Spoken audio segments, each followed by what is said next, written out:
Okay, this is interesting and potentially frustrating news for Liam Smith because he has been made mandatory challenger for Janibek Alimkhanuly, who is the current WBO World Middleweight Champion. Now, the reason that this is potentially frustrating is, of course, because Chris Eubank Jr.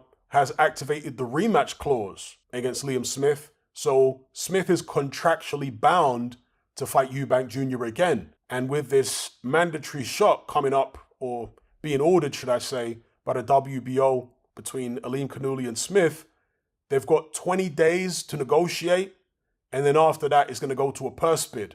But how can you really negotiate for the Alimkhanuly fight within 20 days when you've got this Eubank Jr. rematch coming up? Because after the negotiation period, there's then going to be a deadline set by the WBO with regards to when the Alimkhanuly fight must happen. Sometimes it's like 90 days or maybe 6 months. So I'm not sure what's going to happen here, whether Team Smith can talk to the WBO and then maybe work something out by way of an extension on this situation, because I'm sure the WBO will be aware of Liam Smith's obligation to fight Chris Eubank Jr. again. So we'll see what happens.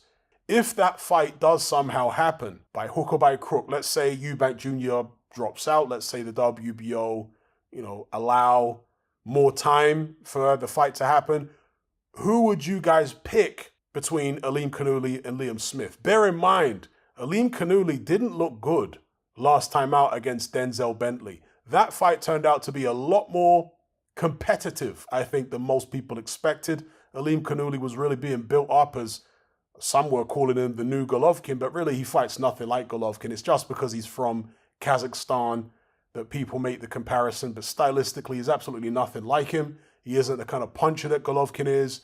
He's actually a really slick boxer, Alimkhanuly. Given the fact he didn't look particularly impressive against Denzel Bentley, do you think that has any bearing on how a fight between him and Liam Smith would go? Now, Liam Smith, even though he did manage to destroy Chris Eubank Jr., he's not really a middleweight. Alimkhanuly is a real middleweight. Will the size difference make a difference? And also the southpaw stance of Alimkhanuly, will that make it more awkward for Liam Smith to get his shots on? Generally speaking, from what I've seen over the years, pressure fighters actually struggle more with southpaws than orthodox boxer punchers or, slick orthodox fighters. When you're dealing with a pressure fighter, they usually find it more difficult dealing with a southpaw. Generally speaking, I know there are some exceptions.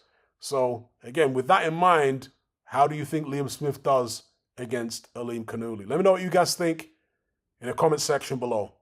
Are you sick and tired of the mainstream mindset? Does the dogmatic conformity and pathological ignorance have you tearing your hair out in frustration? Then don't be alone. Come and join our brotherhood on Patreon.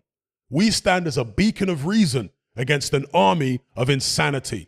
You'll gain access to my weekly topical podcast where we take more deep dives than Jacques Cousteau on an endless variety of subjects. There's also videos, interviews, live Q&As, as well as a vast back catalogue of previous episodes, including my popular Confessions of a Nightclub Bouncer series. You can listen via the Patreon app or download in high-quality MP3. Connect with myself and hundreds of other members in our Element chat group. There's no contract, no commitment, you can cancel at any time, and it's cheaper than a Mickey D's McMuffin.